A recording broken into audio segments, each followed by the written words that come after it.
IT-41 2018. Inspeção visual em instalações elétricas de baixa tensão.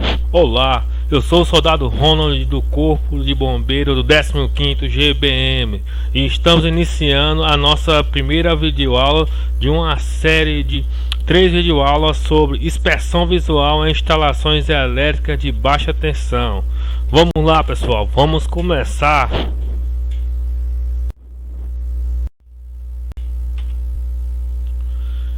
Estrutura da IT-41. Bom, a IT-41 ela é dividida, temos os objetivos, que nesses objetivos é basicamente verificar se os componentes elétricos foram instalados em conformidade com a NBR 5410, certo? Temos as premissas, que é justamente isso, né? Verificar as instalações elétricas de baixa tensão, a ser avaliadas e se deve atender às prescrições das normas da NBR 5410. As aplicações, que é nas edificações de baixa tensão, até redundante, mas vamos explicar mais a seguir. As referências bibliográficas são muitas referências bibliográficas, mas a maior é a 5410, porque ela é uma norma que abrange muita parte dessa área, da área de elétrica, né? Sobre componentes elétricos, sobre instalações elétricas. E então ela é a referência da IT-41, a principal referência da IT-41, além das normas de São Paulo, das instruções técnicas de São Paulo ou de outros estados. As definições, e é justamente essa videoaula ela vai focar inicialmente nas definições, só que eu chamei basicamente de terminologia. Por quê? Porque as definições em si que estão na IT-41 não é suficiente para explicar a sua aplicação em si. Muitos termos que estão na IT-41 são explanados na 5410. Então eu resolvi fazer um compilado nessa videoaula, trazer conceitos, né, explanações que estão na 5410 e aplicadas à na IT-41.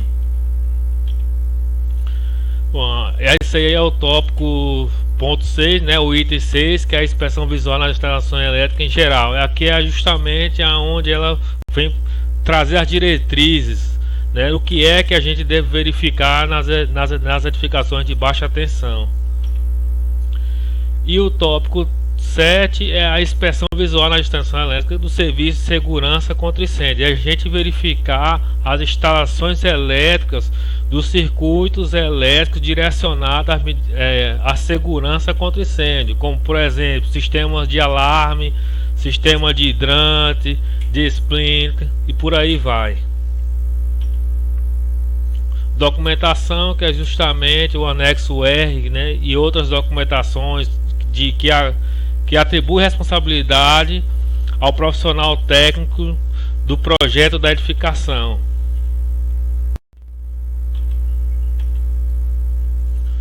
Objetivos e premissas. Vamos dar uma explanada aqui sobre os objetivos. Bom, eu coloquei aqui que é estabelecer parâmetros para a inspeção visual em edificação de baixa tensão. Como assim? Ela é basicamente o que? É verificar se os componentes elétricos foram instalados em conformidade com a NBR 5410. Por isso que é basicamente isso. É como se fosse um recorte da 5410, certo? Só que é uma coisa mais assim enxuta. Ela não, porque a 5410 ela explana não somente componentes que estão visíveis, como quadro de distribuição, fiação, né, ou linhas elétricas, mas ela vem tratar de vários fatores, até da concepção de um projeto elétrico, sobre a questão da organização de cores dos cabos elétricos, né? E o objetivo aqui além de verificar, né, avaliar se os componentes elétricos estão em perfeito estado de conservação e em funcionamento. Então esse é outro objetivo da IT41.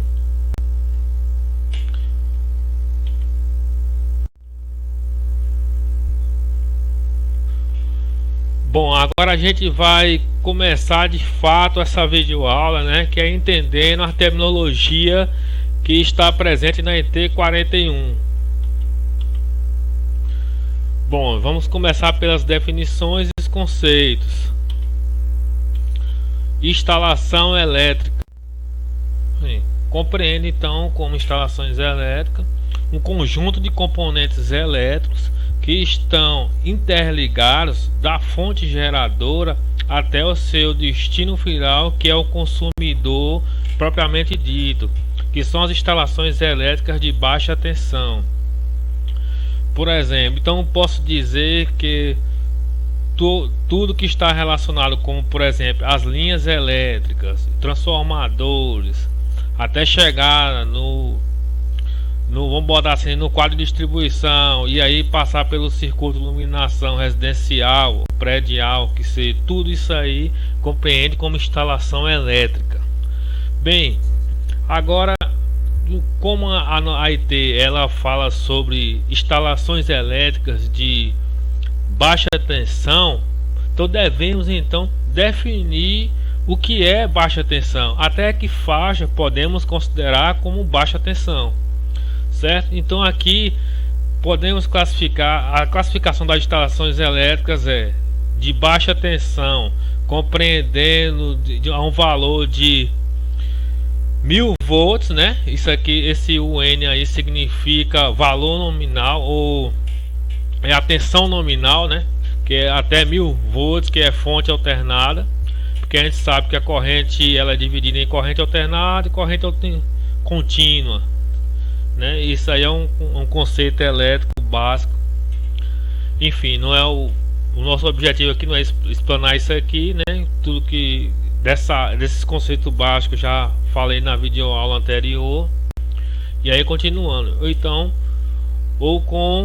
continuando aqui, né, de baixa tensão até 1000 volts em corrente alternada e 1500 volts corrente contínua. Isso aí é a voltagem nominal, certo? É o valor nominal. De alta tensão podemos considerar com acima de 1000 volts, né, em CA, ou com acima de 500.000 volts em CC, certo? E de extra baixa tensão pode ser acima de de extra baixa tensão, né, é abaixo de 50 volts em CA ou até 120 volts em CC.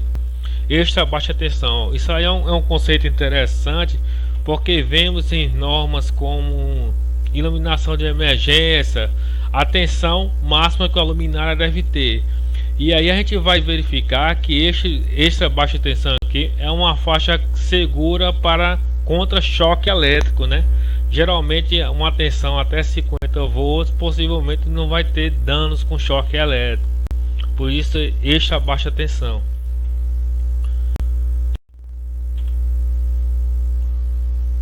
Componentes da instalação. Bom, vamos falar aqui sobre o que podemos entender como equipamentos elétricos. Bem, pessoal, temos aí como componente da instalação equipamentos elétricos. Bom, um equipamento elétrico nada mais é do que um dispositivo que tem uma função elétrica, seja de geração, de transmissão, distribuição ou até mesmo a utilização de energia elétrica. Aí temos exemplos básicos aqui de cafeteira, aspirador de pó, né? Enceradeira, que são dispositivos de consumo de energia, né? Que converte energia elétrica em energia mecânica ou energia térmica e por aí vai. Também temos como exemplo aqui um outro equipamento elétrico que tem uma função de seccionamento, que é justamente um equipamento de segurança, que é um disjuntor, qual é a função dele? Quando tiver um curto-circuito ou uma alta corrente, ele vai desarmar, evitando um acidente ou um princípio ou uma queima do circuito elétrico, né? Então isso aí também é um equipamento elétrico. E a lâmpada, que justamente é a conversão de energia elétrica em luz e calor também, né? Então isso aí são exemplos básicos. Eu não coloquei mais aqui, mas podemos também considerar como equipamento elétrico transformadores, e DR, DPS e por aí vai, certo? Então isso aí é um conceito básico de equipamentos elétricos. Sim, geradores também, motores elétricos e por aí vai. Temos aí um exemplo de um motor. Linha elétrica. Podemos entender como linha elétrica um conjunto de um ou mais condutores com seus elementos de fixação e suporte, destinado a transportar energia ou transmissão de sinais elétricos. Por exemplo, podemos entender como linha elétrica as linhas de transmissão que saem, vamos supor assim, da fonte geradora até o seu destino final, né? São aquelas linhas que estão nos postes, ou seja, cabos elétricos, né? Condutores que estão presentes em postes. Temos aí um poste saltitante, a gente sabe que é uma brincadeira, que é um gif animado, mas não tem nenhum poste saltitante, né? Também podemos entender também como linha elétrica condutores, né? Esses condutores que são fixados em tetos ou fixados sobre as paredes, né? De forma externa ou interna, vai depender da configuração do cabo, certo? Há situações que o cabo poderá ser externo, se ele tiver a proteção devida, né? Ou interno em paredes, através de digamos assim, passando por conduítes, né? Por tubulação apropriada para isso. Então, e aí a gente vai ter uma parte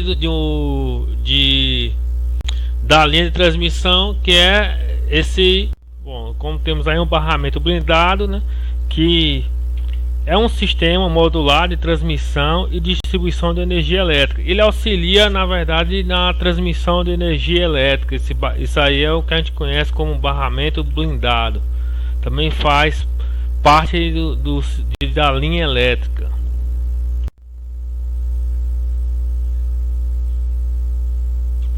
Isolação é o material isolante ou o conjunto de materiais isolantes. Como assim? Bem, significa o quê? Que é a isolação elétrica, ou seja, é impedir a circulação de corrente elétrica entre partes condutoras, certo? Vamos entender aqui através de exemplos esse conceito. Temos aqui um cabo unipolar, certo? Um cabo elétrico unipolar, e aqui a gente percebe que ele é dividido em três partes, né? A parte condutora, que é a parte metálica, existe essa parte branca e essa parte aqui preta. Bom, a isolação, pessoal, é justamente essa parte branca. Ela tem uma capacidade de alta resistência, né? Lembra lá do conceito de resistividade, de resistência? Então o seu material é altamente resistivo. Significa que ele impede até um certo limite a corrente elétrica.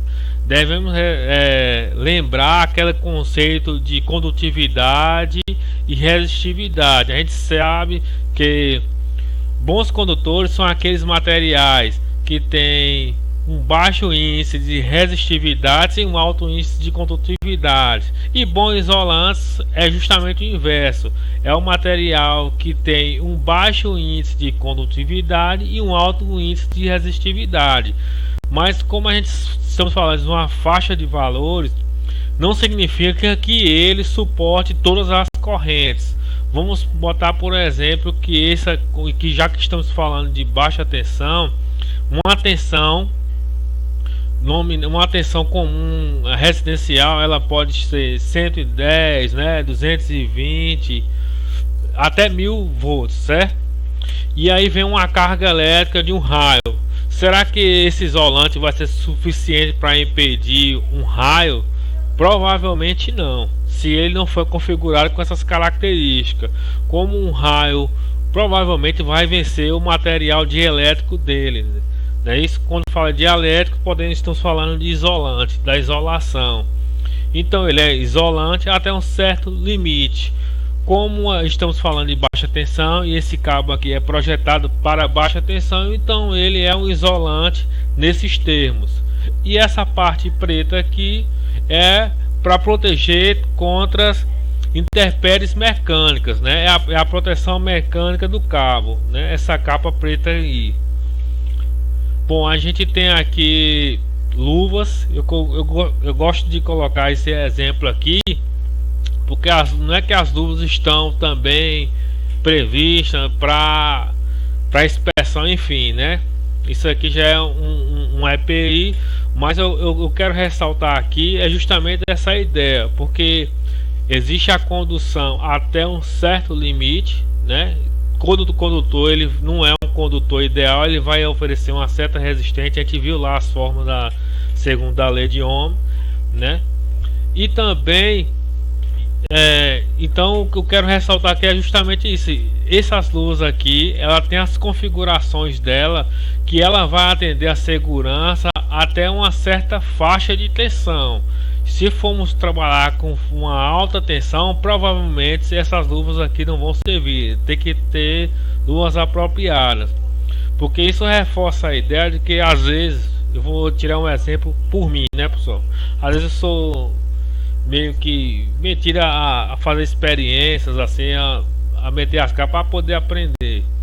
E aí o que acontece? Aí eu, confiante que eu estou com isolante, que é uma sandália, fui inventar de trocar uma tomada energizada.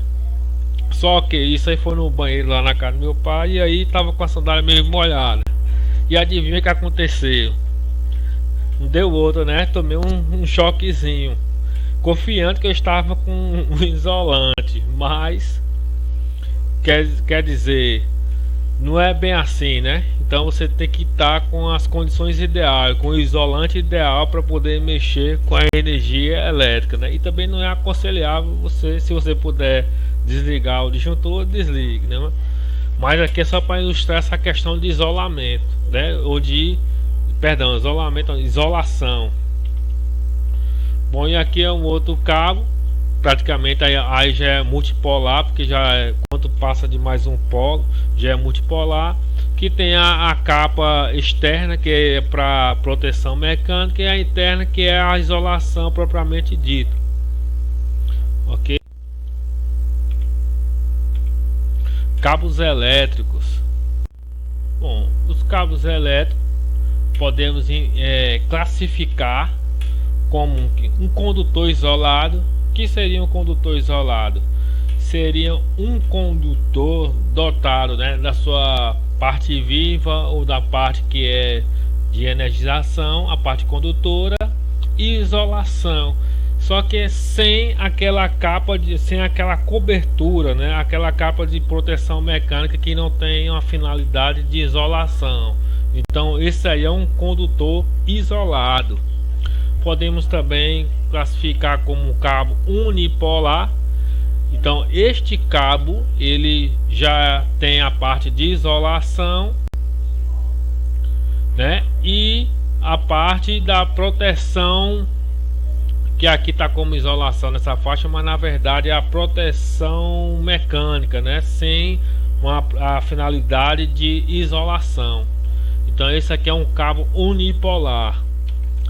E o cabo multipolar, ele, o próprio nome já é sugestivo, né? É justamente um cabo que tem uma cobertura, né, de proteção mecânica, e no interior desse cabo tem mais de um condutor isolado, certo? Então isso aí são as definições que podemos encontrar de cabos elétricos. E aí a gente vai entender que, por exemplo, aqui um condutor isolado, Se vamos usar aqui a lógica, digamos que a gente vai para um evento e geralmente nesses eventos a gente encontra com um evento temporário cabo e ação passando para lá e para cá, né? Um monte de cabo passando em cima do palco, do palco até a mesa de som, enfim. Muito provavelmente esses cabos aí são cabos unipolares ou multipolares. Eles não são somente cabos isolados. Por quê? Porque um cabo isolado ele não pode ficar exposto a aparente, justamente devido ao fator de não ter uma proteção, uma cobertura, ou seja, uma proteção mecânica. Ele só tem isolação. Ele deve estar sempre dentro de condutos, né, que são digamos assim, equipamentos ou a grosso modo assim, né, são vias, né, destinado a passar esses cabos no interior de paredes ou tetos, né, ou forros. Já esses cabos aí multipolares são aqueles cabos que podem ficar expostos justamente porque ele tem uma proteção mecânica e tem a isolação, certo? Então tá aí a distinção entre os cabos elétricos, que essa é a definição que vai estar lá na IT 41. Conduto é justamente aquela questão que eu falei sobre conduítes ou elemento de linha elétrica destinado a conter condutores elétricos. Temos aí o famoso conduíte, né, que é empregado justamente para passar cabos isolados. Bom, vemos agora a definição de barreira. Bom, a barreira a gente pode entender como um elemento que assegura a proteção contra contato direto em todas as direções habituais de acesso. Por exemplo, o que podemos entender como uma barreira? Temos aí um exemplo, uma tampa, né, de um quadro de distribuição. Porque a gente sabe que nos quadros de distribuição, apesar de ter uma certa segurança, um invólucro, né, ele tem a tampa que justamente evita que leigos tenham acesso a essa distribuição e possa vir, como não tem a habilidade de mexer na parte elétrica, pode vir a ter um acidente. Então a barreira é isso aí, é justamente isso aí, né? E aí, continuando aqui, o invólucro, que é elemento que assegura a proteção de um equipamento contra certas influências externas e em qualquer direção. Proteção contra contatos diretos. E aí a gente vê, então invólucro é uma barreira. Bom, a diferença entre invólucro e barreira é que a barreira ela só tem basicamente uma tampa, né? Ela vai ter uma tampa. Já o invólucro ele é todo revestido de um material isolante, digamos assim, o material que evite uma pessoa ter o contato direto. Aí temos aí um exemplo de uma caixa de distribuição, né, de uma tomada. Então isso aí é um invólucro. Um exemplo também logo no início de linhas elétricas sobre bloqueios blindados, né, é justamente o invólucro, porque todo o seu entorno ele é revestido de uma segurança que evite a pessoa a ter o contato direto com as partes vivas, né, do equipamento.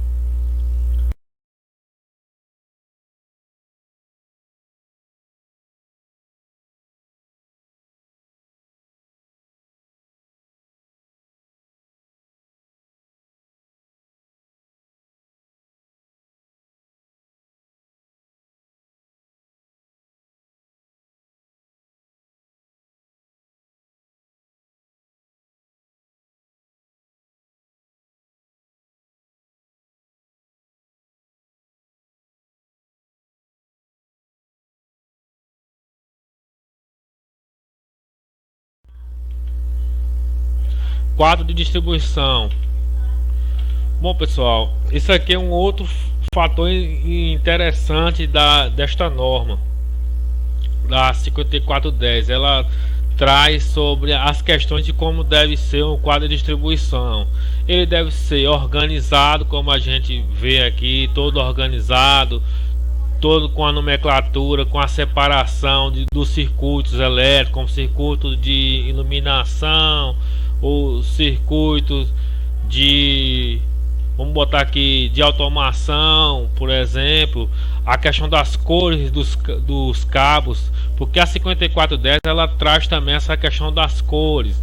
Ela fala, por exemplo, que no caso do neutro devemos assim adotar como parâmetro utilizar cabos da cor azul. Já a fase pode ser qualquer cor desde que não seja azul, amarelo ou verde. Até porque o verde ele é justamente para poder sinalizar o terra, né? E o amarelo também às vezes, né? Então, o quadro de distribuição, quando a gente for observar o quadro de distribuição, ele tem que estar organizado desta forma aqui, com a fácil leitura. Até porque se for precisar no momento de emergência ter que desligar o quadro para poder fazer algum atendimento em alguma área que esteja energizada, é preciso estar organizado. Então podemos observar isso aí na vistoria, e isso aí é um elemento de notificação também, a organização do quadro, certo? Então esse aí é o quadro de distribuição. Geralmente ele vai ter disjuntores, né? Ele é composto por vários disjuntores e DRs também. O que é um DR? Que como é que se diz? É um disjuntor diferencial residual, né? Esse disjuntor ele é de proteção, né, de instalações elétricas em caso de fuga de corrente. Bom, basicamente, a grosso modo, o DR ele tem a vamos comparar um DR com um disjuntor. Um disjuntor ele capta a alta corrente, ou seja, se ele chegar no limite de corrente, por exemplo, um disjuntor de 15 amperes, então se a corrente chegar nesse limite, ultrapassar, ele vai desarmar.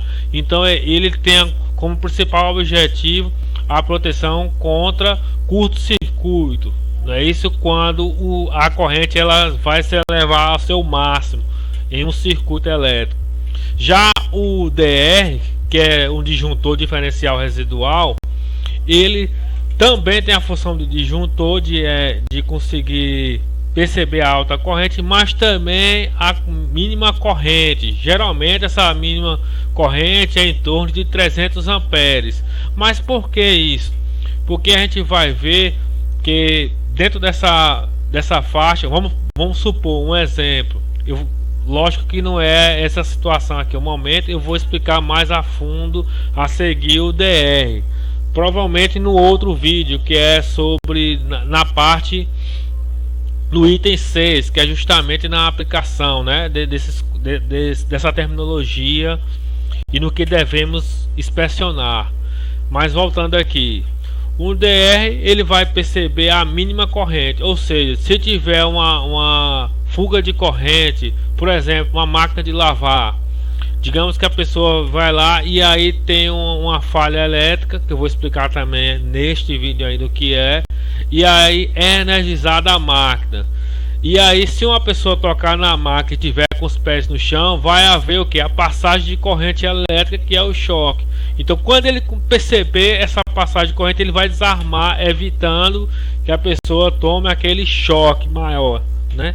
Então o DR ele tem essa finalidade de proteção, ele evita choques elétricos e também curto-circuito, certo? A grosso modo é isso. A NBR aí fala que na edificação deve pelo menos ter um DR. E aí eu achei engraçado que eu encontrei com um colega no supermercado e a gente discutiu sobre essa IT, né? Eu estava conversando com ele sobre que a gente vai começar a cobrar essas medidas, e aí ele fala que é impossível, porque em edificações antigas toda a fiação ou todo o cabeamento ele é desorganizado, é antigo e sempre vai ter fuga de corrente. Toda vez que colocar um DR ele vai desarmar, e aí é impossível você colocar um DR na edificação antiga. Eu acredito que vocês devem até ter uma noção de quem é. Enfim, eu expliquei, não, pode até ser verdade, só que a norma fala que você pode colocar também em circuitos específicos. Por exemplo, notificação antiga, onde realmente pode ser inviabilizado colocar num disjuntor, até porque não sabe mais quem é quem, né? Às vezes os circuitos não estão separados. Você pode colocar em uma, vamos botar assim, em um circuito independente, onde haja um fluxo de pessoas, onde as pessoas têm contato, por exemplo, com o freezer, onde tem trabalhadores trabalhando com maquinário, onde pode ter uma fuga de corrente e ter um choque elétrico, colocar DRs. Mas o fato é que toda edificação deve ter um DR, que é um dispositivo de segurança básico, hoje em dia básico, né? Continuando aqui, né, outro exemplo de quadro.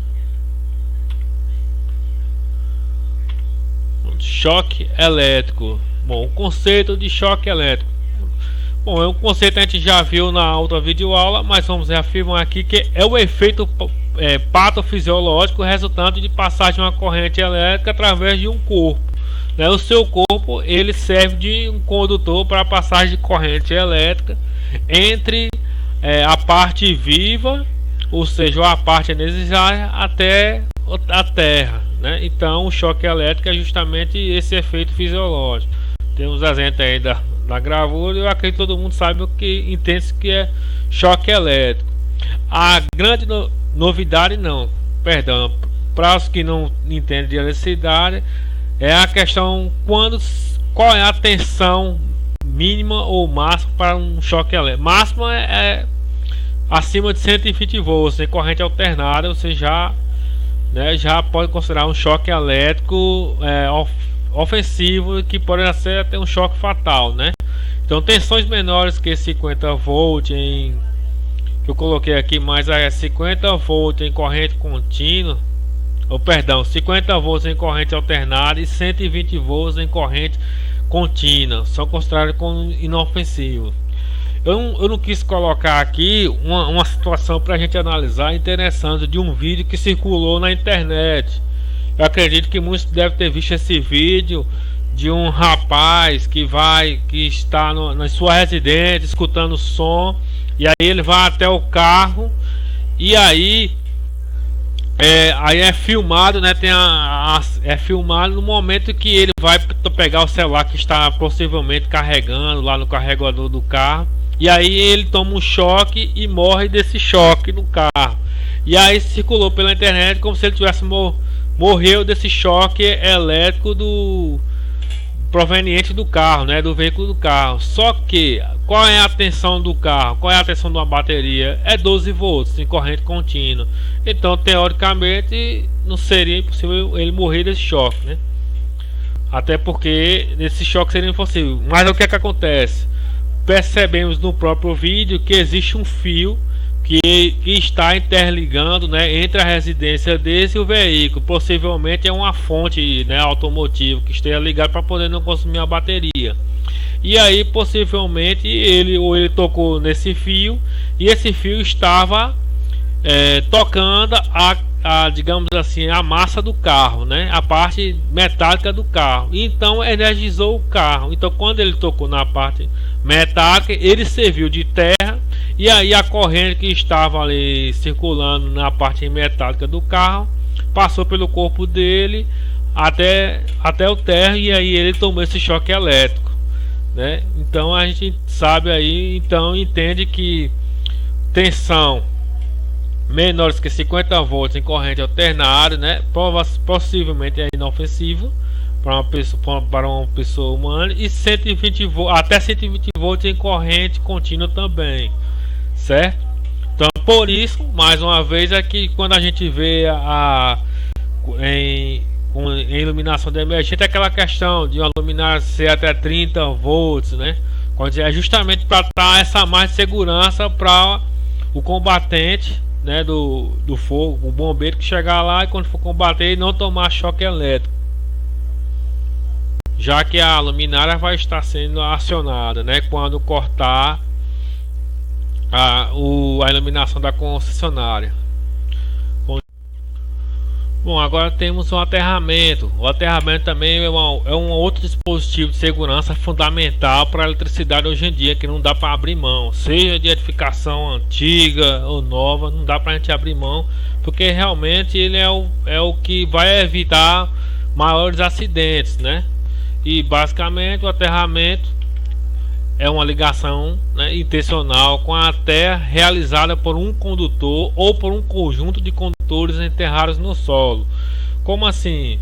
Pode ser aquelas artes verticais que a gente vê, por exemplo, quando a gente vai fazer uma inspeção no circo, no circo não, no parque, e aí a gente verifica que cada brinquedo ele coloca uma haste, né, aterrada, não, numa certa distância que agora que eu não me recordo bem, né, de profundidade, e aí ele coloca essas hastes em cada brinquedo. Então pode ser uma ou um conjunto de hastes daquela, pode ser uma malha de aterramento como um SPDA, ou até mesmo numa malha, numa armadura de concreto, né, de fundações na própria edificação. Tudo isso aí pode ser considerado com aterramento, lógico, né, desde que o solo ele tenha um potencial próximo de zero, é isso, que ele tem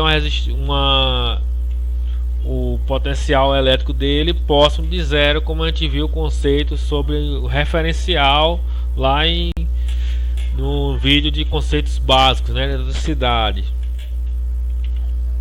Temos aí o exemplo de uma haste de aterramento, e isso aí, pessoal, é fundamental hoje em dia. Até porque é bom a gente ilustrar através de exemplo. Vamos supor um chuveiro elétrico. Quer dizer, você for usar um chuveiro elétrico sem um aterramento desse aí, é como se você estivesse brincando com a roleta russa, né? Com a arma na cabeça, e a cada banho você ia estar desfragando ali, né? Um tiro, até que você acerte um tiro na cabeça, digamos assim. Porque se caso tiver uma falta elétrica, né, que é justamente uma fuga de corrente, e não tiver por onde escoar, não tiver um aterramento, aí você vai ser o aterramento, vai tomar um choque, com certeza, né? Lembrando aquele conceito de que a gente viu, de que a corrente ela sempre procura o local mais fácil para passagem de corrente elétrica. E qual é o local mais fácil para passar de corrente elétrica? Aquele que tem menor potencial. E o terra, por sua definição, ele é o local de menor potencial, além do neutro, não é isso?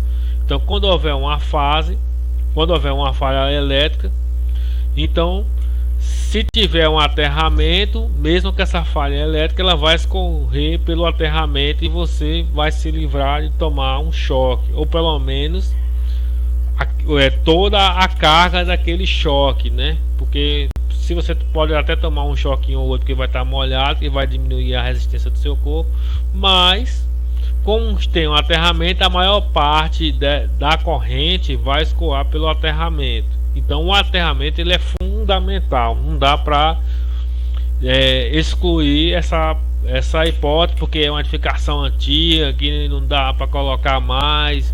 Bom, de algum jeito ele vai ter que ter essa proteção, né? Hoje eu pesquisando, parece, se não me engano, que a concessionária ela já coloca o aterramento no próprio neutro, né? Isso aí é uma questão que não está aqui presente nas normas, eu não vi, só vi por alto isso aí pela internet, então não posso afirmar com certeza. Mas via de regra, conforme está na 5410, né, o aterramento ele é justamente, além de se compreender não só a parte do aterramento da haste, também o cabo de proteção, que é o chamado PEN, né? Que é justamente ter a fase, o neutro e o P, que é a proteção, que é justamente a parte que vai estar ligada no terra, né? Por isso também que hoje em dia temos essas novas configurações de tomada com 3 plugs, onde temos de um lado a fase e a outra o neutro ou fase, né? Porque se for fase, se for bivolt, e a parte do terra, que é justamente para ligação direta com o aterramento. Então toda edificação tem que estar aterrada, e os dispositivos também tem que ter as tomadas devem estar configuradas com esse aterramento, porque se você tem um aterramento mas as tomadas não estão configuradas, ou você tem um dispositivo que não tem um aterramento, não vai funcionar de nada, né? É comum a gente ver dispositivos que só tem duas entradas, a gente coloca lá no T e coloca lá na tomada e nem se preocupa com isso, nem com equipamento nem nada. Então, numa casa de uma sobrecarga do equipamento, como não está ligado ao terra, você vai perder o equipamento, né? Ele vai queimar. Isso quando for algo mínimo, quando você não se acidentar com isso. Bom, aí vamos falar da falta elétrica, que é o que a gente já vem comentando nos itens anteriores, né? Bom, a gente pode entender como falta elétrica, que é o contato ou o arco acidental entre partes vivas sob potenciais diferentes, entre parte viva e a terra, ou entre parte viva e a massa. Falta para a terra ou falta para a massa, no circuito ou equipamento energizado. Bom, o que eu falei aqui? Bom, a falta elétrica é o seguinte, vamos lá. Digamos que a gente tem um cabo isolado, certo? Aí esse cabo isolado, ele como deveria estar em condutura, mas não está, ele está solto, ele está aparente. E aí, com o decorrer do tempo, por falta de manutenção, vamos supor que ele esteja numa parte externa. Você tenha, sei lá, uma varanda da sua casa, e aí tem aquelas gambiarrazinhas que a gente puxa uma extensão que não é apropriada para isso, para ter um ponto de luz externo. E aí, com o passar do tempo, aquele cabo vai ressecando, e aí aquela característica de isolamento vai se perdendo com o cabo, até por intempéries, né, que é poeira, o ressecamento do próprio sol. E aí o que deveria ser um isolante eficaz não é mais. Então a corrente começa a circular pela superfície do cabo, que é onde não deveria circular. O que vai acontecer? De repente esse cabo rompe, né? E aí ele cai em alguma parte energizada, metálica, onde não esteja aterrada, e aí fica aquele material energizado. Justamente essa parte a gente pode chamar de massa, né? Vamos, por exemplo, uma carcaça de uma geladeira, ou uma máquina de lavar, ou qualquer outro equipamento que tem uma superfície com um potencial de ser energizada, né? Que não seja uma superfície isolante. Entendeu? Então a falta elétrica é justamente isso, é esse contato, né? Aí é por isso que ele fala o arco acidental entre partes vivas sob potenciais diferentes. Sobre partes vivas que pode ocorrer entre dois cabos, né? Isso com essa, onde vamos supor, onde tem vamos botar fase, e aí o cabo tem esse problema. Quando dá o contato, ao também curto-circuito, que ajusta também uma falta elétrica, né? E aí vem aquele arco elétrico que aí vai ser convertido vai elevar a temperatura, e aí começa o princípio de incêndio, né? Então basicamente a falta elétrica é isso aí. Temos aí o exemplo aí, né? Outro exemplo aí justamente, ó, o desgaste do isolamento, né, da proteção do cabo, e isso aí é a falta elétrica. E aí temos um arco, né, que pode ser provocado justamente pela falta elétrica. Bom, as partes vivas são justamente o condutor, né? É aquela parte interna metálica que conduz a eletricidade propriamente dita. Então é o condutor, parte condutora destinada a ser energizada em condições de uso normal, né? Condutores de fase. Aí outro mesmo exemplo lá também, pegando a deixa lá do exemplo anterior. E agora vamos falar sobre massa. Com a massa também expliquei, né, que é a parte condutora que pode ser tocada e que normalmente não é viva, mas pode tornar-se viva em condições de falta. Foi o que deu o exemplo de uma geladeira. Eu não sei se já toma naquela geladeira antiga, não sei se o pessoal aí das antigas que me aconselhou, daquela geladeira velha, aquelas azulzinhas ou vermelhinha, né, que tinha aquelas quinazinhas. Geralmente quando a gente tava distraído, encostava as costas e tomava aquele choquinho. Não sei se. Ou no computador também, na CPU do computador, na carcaça da CPU. Quando a gente encosta, toma aquele choquinho que não deveria acontecer. Lógico, ali é uma falta elétrica numa baixa escala, né? Provavelmente está tendo uma fuga de corrente que está energizando a carcaça do equipamento. E essa carcaça a gente chama de massa. É um exemplo da máquina elétrica que eu falei. Elementos condutivos estranhos. E o que são esses elementos condutivos estranhos, né? São os elementos que não faz parte da instalação elétrica, mas pode nela introduzir um potencial, geralmente o terra, né? Então são exemplos de condutivos estranhos. Aí temos aí um exemplo de uma armação, de uma fundação, né? Que ela não é inicialmente não tem o propósito de ser o terra, né? Mas sim a estrutura da edificação, mas pode ser usado como terra.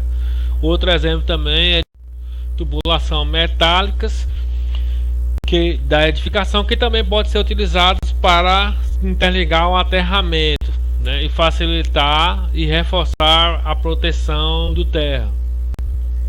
Bom, agora vamos falar do curto-circuito. Também vimos na videoaula lá de conceitos básicos, né, que é justamente isso, é a passagem de corrente acima do normal em um circuito devido à redução abrupta da impedância deste. Bom, lá na videoaula a gente fez uma simulação do que, né, segundo a primeira lei de Ohm, sobre aquele conceitozinho lá de que a tensão ela é proporcional à corrente, né, que é inversamente proporcional à resistência. Lembrando que a impedância nesse caso aqui é como se fosse aquela resistência, certo?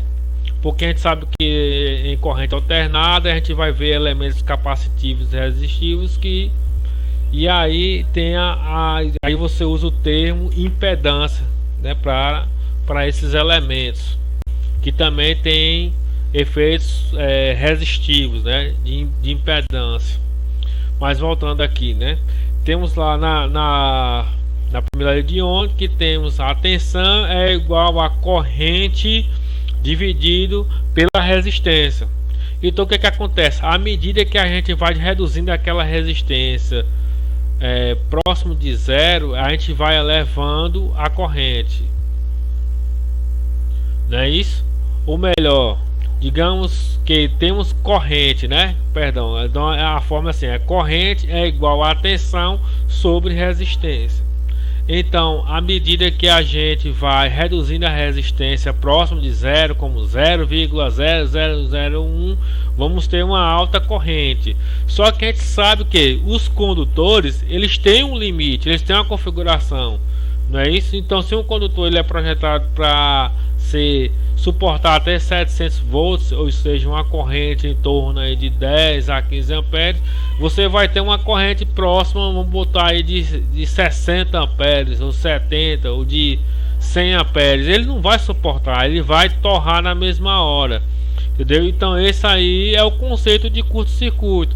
É quando a gente tem uma carga e aí, devido à falta elétrica, o condutor que estava interligando a cauda, ele rompe e interliga ao outro condutor, né? Isso, e aí provoca uma redução abrupta de resistência que era provocado pela carga lá, né? Temos aí um exemplo de uma lâmpada interligada à bateria e aí a gente vê devido à falta elétrica aqui a junção, né?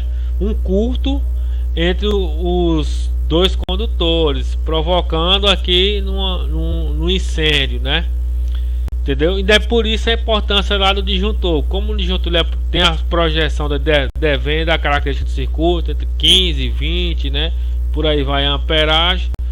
Então, quando ele vai chegar a uma alta corrente, o disjuntor vai desarmar, não vai deixar chegar naquela corrente máxima que provocaria a perda de todo o material, todo o equipamento que está interligado naquele circuito. Então, tá aí o conceito de curto-circuito, né? E a aplicação lá da lei de Ohm que eu falei sobre curto-circuito, né? Então, Tá aí o exemplo. Pronto, sobrecorrente. A sobrecorrente é onde a corrente excede o valor nominal.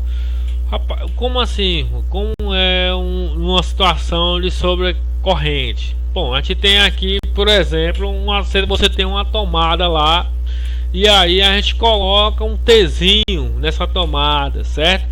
Aí na tomada, se a gente for observar as características da tomada, você vai ver que tem tomadas que ela tem a capacidade de suportar até 10 amperes, outra 20 amperes, né? E aí você vai lá e coloca um ventilador, ou você coloca lá um no break, um computador, outro computador numa só tomada, coloca celular numa só tomada. Se vocês lembrarem de uma situação dessa daí, comum, é uma mera coincidência, né? Não estou aqui apontando para ninguém.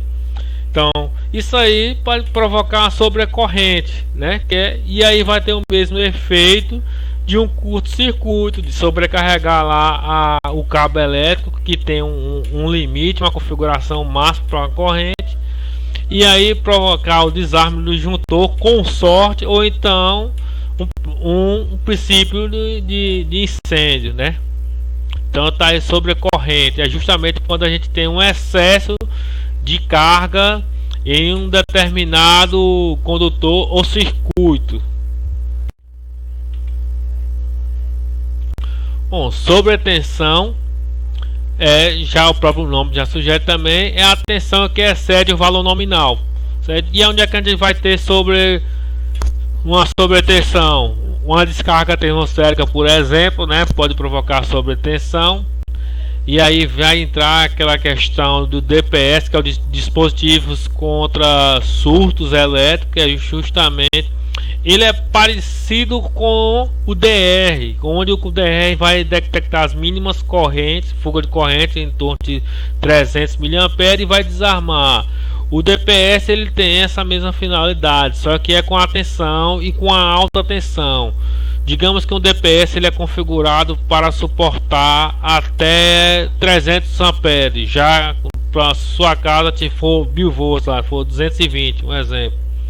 Então, se ele detectar uma alta tensão, ele vai, digamos assim, ele tem a configuração de estar interligado com terra, o neutro e a fase. O que vai acontecer? Quando ele detectar essa sobretensão, ele automaticamente vai a chave, né, vai ter um chaveamento para o terra, e aí toda aquela sobretensão vai entrar na fase e escoar direto para o terra. Então essa é uma função do DPS. Eu estou falando aqui, mas não é o objetivo que está lá. Quer dizer, é um item que é explorado na 5419, né, na NBR de SPDA. Mas eu aproveitei a situação para a gente ilustrar a aplicação dele aqui, né? Uma situação oportuna. Então aí é o conceito de sobretensão. Equipotencialização é um termo que a gente vê muito também na 5419 e também está presente também nessa IT 41, né? Que é justamente um recurso, né, usado na proteção contra choque elétrico e na proteção contra sobretensões e perturbações eletromagnéticas. Bom, a gente viu lá que para que haja corrente elétrica circulando, tem que haver um diferencial de proteção. A gente viu isso no conceito de eletricidade. Então, para que haja corrente circulando, tem que haver diferença de potencial. Então, se essa diferença de potencial chega a zero, não haverá corrente circulando, não haverá uma força, né, que impulsionar o direcionamento dos elétrons no circuito, certo? Então, essa diferença igual a zero é o que a gente chama de equipotencialização. A gente sabe que mesmo num sistema de aterramento, devido às configurações do terreno ou a configuração do circuito, mesmo os circuitos estando aterrados, pode haver diferença de potencial entre os aterramentos. Então essa diferença de potencial pode haver como é que eu posso dizer, a corrente circulando, né? Então é por isso que é necessário ter uma equipotencialização justamente nessa área aí do aterramento, para que o aterramento realmente esteja próximo de zero, né, como referência em todos os seus pontos, evitando assim a diferença de potencial no aterramento e aí as correntes circulando entre eles e provocar um choque elétrico, né? Então por isso a importância da equipotencialização, do barramento de equipotencialização, né, de um bom dimensionamento de um circuito elétrico, né? Tem todas essas variáveis têm que ser levadas em consideração, porque a gente viu, se a gente for perceber, pessoal, tudo que eu vim falando agora está dentro do que eu falei lá sobre os conceitos da primeira e a segunda lei de Ohm, onde a primeira lei a gente vê que curto-circuito está relacionado justamente, se a gente for aplicar aquela forma onde a gente vai reduzindo a resistência,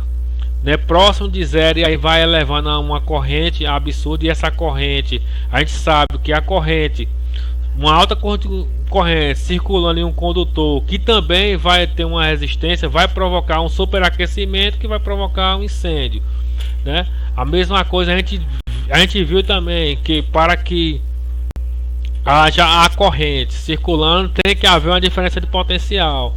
Logo, se eu quero garantir que algum ponto não tem uma corrente, digamos, uma diferença de potencial, então a gente tem que equipotencializar, não é isso? Então tudo isso aí foi o que a gente viu lá, e a gente viu a aplicação aqui sobre aqueles conceitos lá trabalhados no vídeo anterior de conceitos básicos, né? Bom, temos aí um exemplo de um barramento, né, de equipotencialização, e a gente viu aqui esses fios aí, né, que segundo a NBR que é o amarelo ou verde, que a gente está relacionado ao terra, essas cores aí. E a gente vê que esse barramento tem essa finalidade de equipotencializar, tornar todo o terra, né, todo o aterramento equipotencializado, porque se houver diferença de potencial entre um ponto e outro, vai haver tensão, e aí vai, mesmo você estando em um local aterrado, pode sofrer um choque elétrico devido a essa diferença de potencial, certo? E então basicamente é isso aí, equipotencialização. Espaço de construção. O espaço de construção é o espaço existente na estrutura ou nos componentes de uma edificação, acessível apenas a determinados pontos. Um exemplo de espaço de construção é justamente quando vamos a um depósito assim mais antigo, a gente vê aquela obra inacabada, né? E a gente consegue ver um forro pela metade, e aí a gente vê aquela fiação meio que exposta entre a laje e o forro. Esses espaços assim, meio que confinados, é o que a gente chama de espaço de construção, onde tem materiais condutores, né, entre esses espaços. Então esses aí são os espaços de construção. Impedância de percurso, de corrente de falta. Bom, isso aí a gente falou que a impedância, quando se fala em impedância, você associa digamos assim, a resistência, né? A resistividade, digamos assim. Lembrando que eu não posso afirmar que é uma resistência propriamente dita, porque temos elementos devemos entender aqueles conceitos de corrente alternada sobre impedância, reatância capacitiva, reatância indutiva, e é por isso que a gente usa o termo de impedância, porque temos a material puramente resistivo, reatância capacitiva e indutiva, que são tipos, digamos assim, de resistência, certo? Só que não vou entrar aqui, vou explicar, porque aí vai demandar um tempo maior e a gente já vai chegando a 1 hora de aula, né? E então não vou entrar nessa questão. Então a impedância é justamente isso aí, é a impedância total dos componentes que fazem parte do percurso de uma corrente resultante de uma falta, fase, massa no circuito elétrico. É justamente é justamente a soma de impedâncias que está relacionada ao cabo, ao condutor, está relacionado digamos assim, como se fala a carcaça energizada, que vai ter uma certa resistência. Vou trocar o nome de impedância por resistência para poder ficar mais assim tranquilo para entender a ideia aqui, certo, pessoal? Então justamente é a associação, né? É a soma das impedâncias, ou seja, da resistência que há entre o condutor, né, sobre a parte viva, sobre o material que está sendo energizado. Então tudo isso aí oferece também uma certa resistência, porque todo material ele oferece uma certa, mesmo um bom condutor tem um mínimo de resistência, não é isso? Então essa é a impedância de percurso de corrente de falta, certo? Bom, e agora o último item que eu vou explicar agora, né, para finalizarmos essa vídeo aula. Lembrando que essa aqui é uma videoaula de uma série de 3 videoaulas sobre a IT41, né, que é de inspeção visual, né, edificações de baixa tensão. Então essa aqui é a primeira videoaula que eu dividi uma série de 3 para poder facilitar o entendimento e não ficar tão cansativo. Eu tentei resumir ao máximo, mesmo assim a gente chegou a 1 hora de videoaula, né? E se eu fosse colocar tudo aqui, ia passar de 2, 3 horas e aí ficaria muito cansativo, né? E aqui é o último item lá da terminologia, que é o condutor de proteção. E esse condutor, né, ele é o fio terra, pessoal, certo? Então é o condutor prescrito em certas medidas de proteção contra choques elétricos e destinado a interligar eletricamente as massas, elementos condutores estranhos à instalação, terminal, né, barra de aterramento e pontos de alimentação ligado à terra. Bom, isso aí é o condutor de proteção. Temos aí um exemplo aí, uma imagem sobre o fio terra, né, interligado a uma haste, né, e está ligando também a um material, como posso dizer, material estranho à edificação, né, que também está a cumprir o papel, a função de aterramento aí. Bom, isso aí é autoexplicativo, né? Lembrando que esse condutor tem que estar presente também nas tomadas também, e as tomadas, por sua vez, tem que estar com os 3 plugs, né? Que é justamente aquele plug que vai interligar com o plug do meio, que é o do terra, que vai estar interligado a esse condutor, que é o chamado PEN, né, que é o proteção. O P de proteção é de fase e o N de neutro. E esse daí tem o papel, né, de interligar a massa ao equipamento, digamos assim, o equipamento a ser protegido ao terra, né? Então o condutor de proteção é justamente isso aí. E aí estamos finalizando essa videoaula. Agora vamos para a próxima, né, que é a segunda parte da videoaula, que vai ser o item 6.1, que é justamente a aplicação, né, desses dispositivos, e do que a gente deve observar nas edificações de baixa tensão, do que a gente deve inspecionar.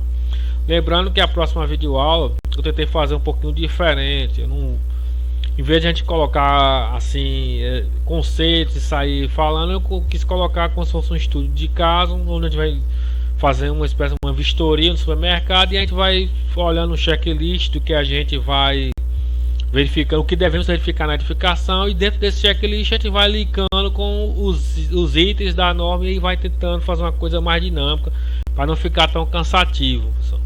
Bom, e aí finalizando, e é só isso, e até a próxima.